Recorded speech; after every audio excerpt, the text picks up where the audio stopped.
Hello, hello, hello! Welcome back, parents and students, to my YouTube channel.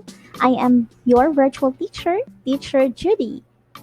In today's video, we are going to learn the figures of speech, or in Bisaya, masumbi nga yung pamulong.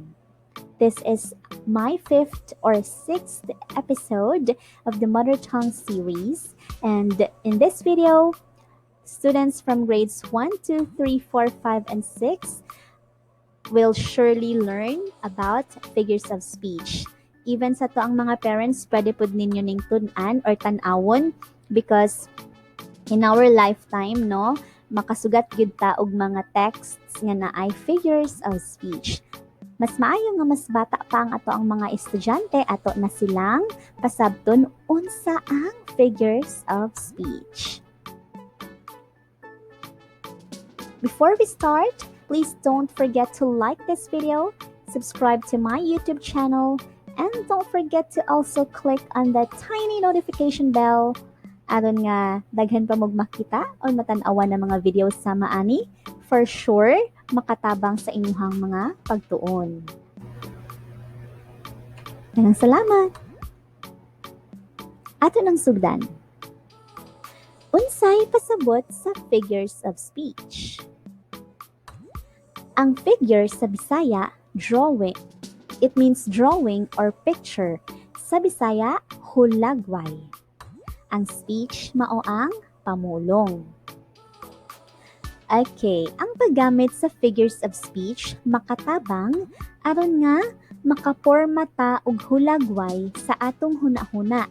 In other words, maka-imagine ta, maka-picture out ta kung unsa ang pasabot sa atong gibasa. Kini nga mga pictures sa atong hunahuna makahatag og sayon og mas paspas nga pagsabot compared to just reading the text only. Ikumpara nimo sa pagbasa lang sa text na walay picture. Nasabtan ba? In this video, mag-focus ta sa 5 ka figures of speech. Una ang simile or kasusama, metaphor or kaanggiran, hyperbole o exaggerasyon, personification. Sorry guys, wala ko'y ma-research kung unsay Bisaya sa personification, but I will try my best to explain this later. Irony o pamali or baliktad sa Bisaya. Unsa ang simile? Sa Bisaya niya mao ang kasusama or kapareha. Mao kini ang figure of speech nga nagapasabot na ang usa ka butang pareho lang sa usa ka lain pa nga butang.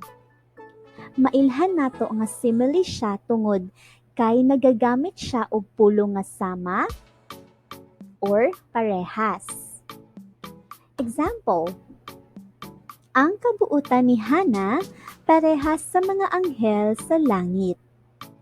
So ang usa ka butang, which is ang kabuutan, pareho sa mga anghel sa langit. Ang pamanit ni Snow White sama kaputi sa snow, ingon sa istorya. Ang usa ka butang na pamanit sama daw kaputi sa snow. Ang ulo ni Mama parehas kainit sa nagbukal nga tubig. Naggamit pud siya og word na parehas. So mao kini ang mga pananglitan sa simile. Next, metaphor o kaamgiran. Mao kini ang figure of speech nga nagapasabot nga ang usa ka butang mauusab ang usa ka lain pa nga butang. Medyo same lang sila sa simile. Pero dili ni siya naggamit, wala siya naggamit og sama or parehas. So naatay formula dinhi. Ang 1 kay 2.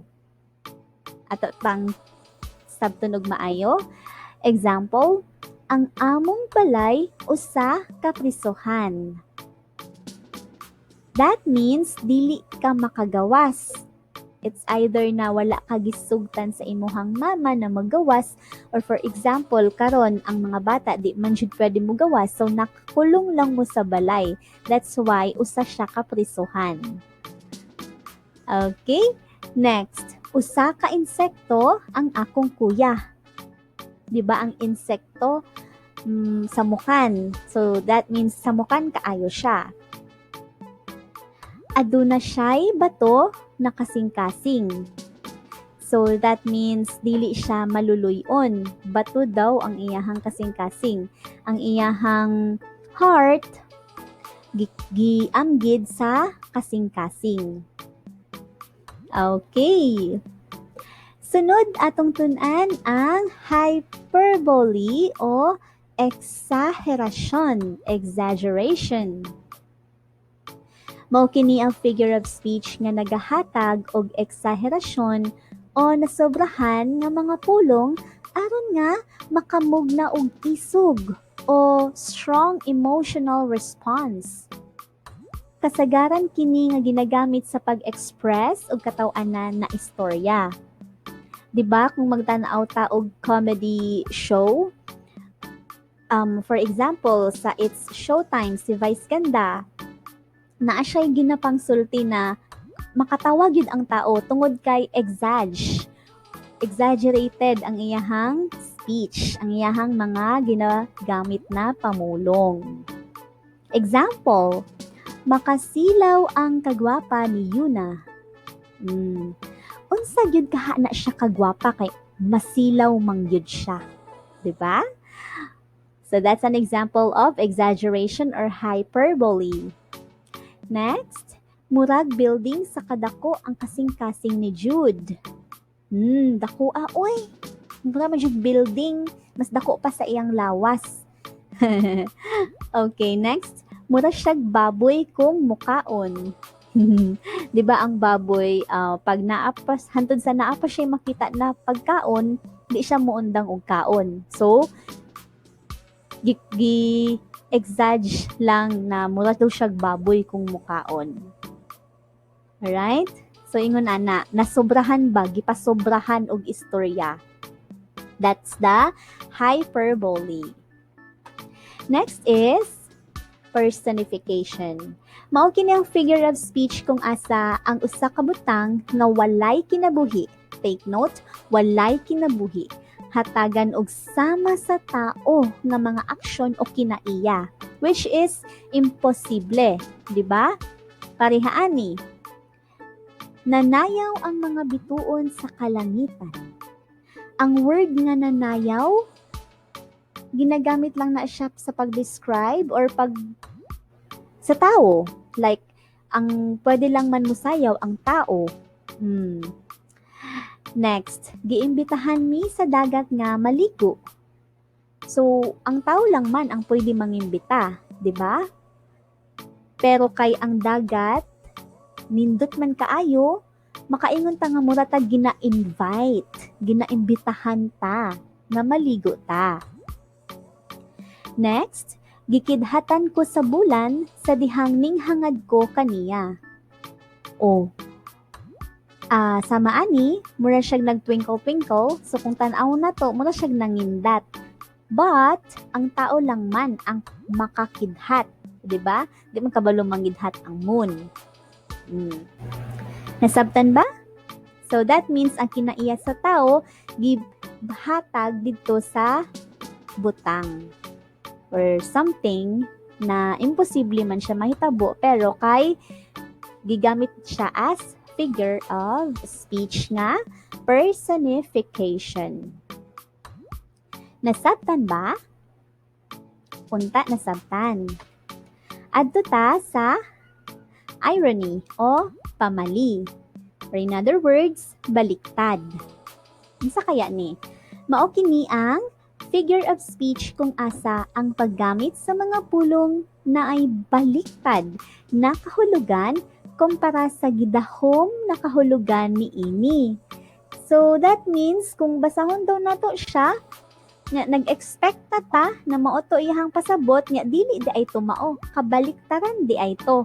Kung baga sa uban pa na sa Binisaya pa na istorya ba kay natay mga ginatawag na penelosopo na inistorya. Okay, students, patabang mo kay mama o papa unsa na nga mga istorya.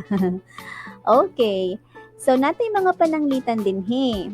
First, nasunog ang istasyon sa bombero. Bombero, fire station. Nanong masunog man siya? So, kani siya nga sentence, situational irony siya. Sitwasyon siya nga ang nahitabo, very ironic. Baliktad, very baliktad ang nahitabo. Okay? Next, ang akong papa na usa ka pilot adunay kahadlok sa mga habog na lugar. Pilot, ang pilot kay magpalupad mag-eroplano so moadto gid siya habog na lugar. Pero kay hadlukunon day siya, hadlukan siya sa mga habog na lugar. So mo na ginatawag nato in English na very ironic, di ba? Kabaliktaran siya sa sitwasyon nga gi padayag diri nga sentence. So, mo na siya ang irony. And last example, ang balay sa panday kagubaon na, tungod kay gabok na kini. So, irony gihapon siya. Kay ang panday man siya. Ang niyang trabaho is to, build a house or build something, di ba? So, nganong dili man siya kaayo sa iyahang balay, nga panday man siya. So, very ironic siya. Very baliktad siya nga situation. Okay? Unta no, nasabtan ninyo ang ato ang figure of speech. Okay? So, mao lang to ang ato ang lesson karon na video. Thank you very much, guys, for watching. Please don't forget to subscribe to my YouTube channel. This is Teacher Judy. I am now signing off. Bye!